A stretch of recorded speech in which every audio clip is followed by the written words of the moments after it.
हरे कृष्णा। प्रश्न ये है कि व्यक्ति की जब मृत्यु हो जाती है तो उसके बाद क्या होता है। तो व्यक्ति की मृत्यु एक निश्चित समय पर होती है। जब उसका समय आ जाता है तभी उसकी मृत्यु होती है, उससे पहले कभी नहीं हो सकती। जैसे अभी रिसेंटली हमने देखा था कि एक सेना का एक नौजवान, उसके छाती में कई प्रकार की गोलियां लगी, बहुत सारी गोलियां लगी, लेकिन उसके बाद भी वो जीवित रहा। और हम कहीं कहीं देखते हैं कि मात्र कोई फिसल जाने से और रथ को थोड़ा कहीं गिर जाने से वो व्यक्ति, उसकी मृत्यु हो जाती है। तो मृत्यु तो निश्चित काल पर ही आती है।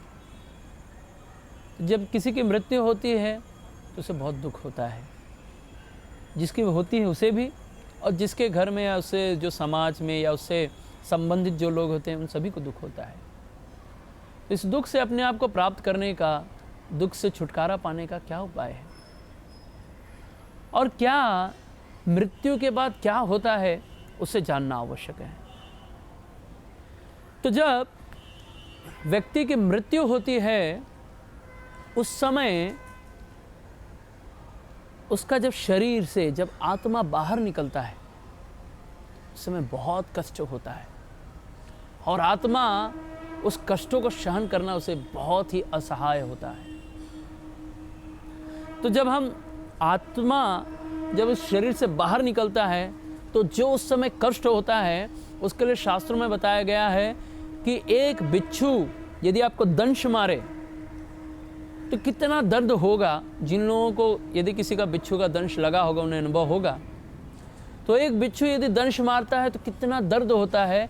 ऐसे जब 100 बिच्छू एक साथ दंश मारे, इससे भी ज़्यादा भयावह दर्द होता है जब आत्मा शरीर से बाहर निकलता है। इसके लिए मृत्यु बहुत ही दर्दनाक चीज़ है।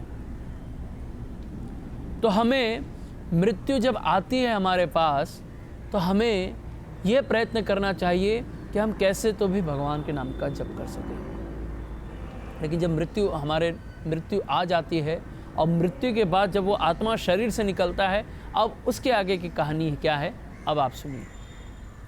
जब आत्मा शरीर से बाहर निकलता है तो वह यदि भगवान का शुद्ध भक्त है तो तुरंत गोलोक धाम से विमान आता है, वो विमान पर बैठता है और तुरंत भगवत धाम चले जाता है।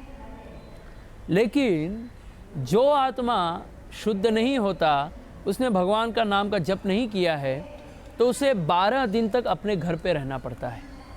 भले वो शरीर से बाहर आ गया है, लेकिन शरीर से भी बाद भी वो वहाँ पर रहता है। ऐसा ये गरुड़ पुराण में लिखा हुआ है।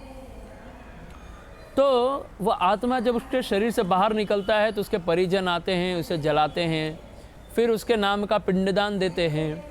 तो पिंडदान देने के बाद जब 12वें दिन पे जब वो ब्राह्मणों को उनको भोजन करा देते हैं तो वह आत्मा वहाँ से अपनी गति बढ़ा देता है।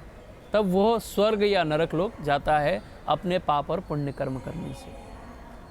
तो मृत्यु के बाद आत्मा 12 दिन के बाद में दूसरे शरीर में प्रवेश करता है।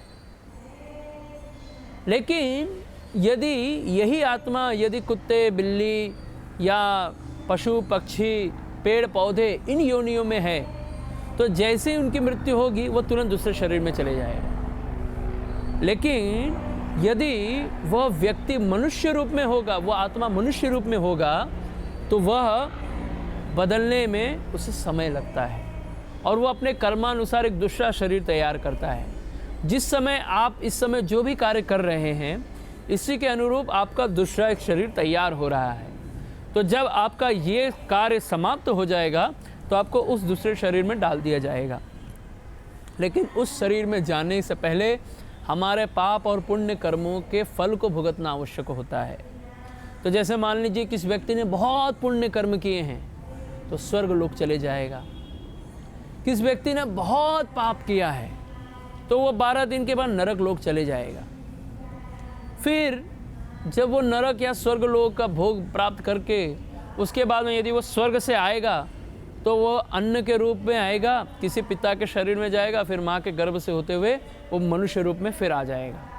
लेकिन उस व्यक्ति ने यदि पाप किया है तो वह पहले नरक लोक जाएगा, नरक से दुख भोगने के बाद में फिर वो चींटी, पशु पक्षी, कीड़े मकोड़े से होते हुए पेड़ पौधा, इन सब को दुख भोगते हुए अंत में कई करोड़ों साल के बाद में उसे मनुष्य शरीर प्राप्त होता है।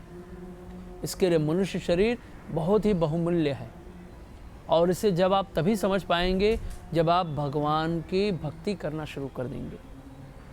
तो इसलिए जब हम भगवान की भक्ति करना शुरू कर देते हैं तो उसके साथ ही साथ हमें भगवान के विषय में सुनना चाहिए, समझना चाहिए। तब हमें समझ में आता है कि हमारा मृत्यु के बाद क्या होगा। और मृत्यु के बाद भगवान क्या कहते हैं कि अंत में जो मेरा स्मरण करता है वो मेरे पास आता है, लेकिन अंत में जो मेरा स्मरण नहीं करता, वो जिस चीज़ का स्मरण करता है उस स्थान पे चले जाता है। जैसे कोई व्यक्ति मृत्यु के समय यदि किसी स्त्री का चिंतन कर रहा है तो उसके कर्मानुसार यदि वो पुरुष बनने वाला होगा तो वो स्त्री बन जाएगा अगले जन्म में, क्योंकि उसने स्त्री का चिंतन किया। यदि कोई घर में कुत्ता पालता है, बिल्ली पालता है, खरगोश पालता है, चूहा पालता है, और उसका मन में चिंतन सदैव उनके प्रति है, तो अगला जन्म वो भले मनुष्य का मिलना था, लेकिन उसके चिंतन के कारण उसे उसमें डाल दिया जाता है। तो ये कारण क्या है? क्योंकि हमारा चिंतन किस में लगा है, ये बहुत आवश्यक है। इसलिए हमारा चिंतन सदैव भगवान में होना चाहिए, भगवान के श्रीमुख में होना चाहिए, उनके पद कमल में, चरण में होना चाहिए। तब हमारा जीवन शुद्ध होगा और हमारा मन सदैव भगवान में लगा रहेगा, तो हम भगवान को प्राप्त करेंगे। यदि हमारा मन भगवान के सेवा से दूर हो जाएगा तो हमारा मन और दुख भोगेगा, इसी प्रकार हमें शरीर प्राप्त होगा। इसलिए आप लोगों ने भी कई जगह, कई स्थानों पर सुना होगा, मन्येव मनुष्याणाम कारणम बंधु मोक्षयः। केवल मनुष्य का कारण बंधन और मोक्ष का क्या है? मन। और ये मन को कौन कंट्रोल करता है? बुद्धि। लेकिन हम क्या देखते हैं कि बुद्धि को कंट्रोल करता है मन। तो मन बुद्धि के कंट्रोल में होना चाहिए, और बुद्धि कब उसको कंट्रोल कर सकती है? जब उस बुद्धि के पास ज्ञान होगा। जैसे हमको पता है कि सिगरेट पीना बुरी बात है, गलत है, इससे शरीर खराब होगा, तो ये यदि बुद्धि के पास ये ज्ञान मजबूती से है तो उस मन को रोक देगा कि सिगरेट नहीं पीना है। लेकिन यदि बुद्धि का ज्ञान कम है और मन को इच्छा ज़्यादा है तो बुद्धि के ऊपर आवरण बना लेगा, तो वो करेगा, बुद्धि वो कार्य करने को मजबूर हो जाएगी जो मन कहेगा। तो इसके लिए हमें शास्त्र सुनना चाहिए, समझना चाहिए, तब हमें पता चलेगा कि हमारा मनुष्य जीवन क्या है। और उसके बाद में जब हमारी तथा देहांतर प्राप्ति, जब हम दूसरा देह प्राप्त करेंगे तो हम इससे मोहित नहीं होंगे, तो हमें किसी भी प्रकार का चिंता या किसी प्रकार का दर्द नहीं होगा। तो ये है कि आत्मा का शरीर से निकलने के बाद क्या होता है। लेकिन इसके विषय में और भी विशाल चर्चा है जो हम अगले बार चर्चा करेंगे। हरे कृष्णा।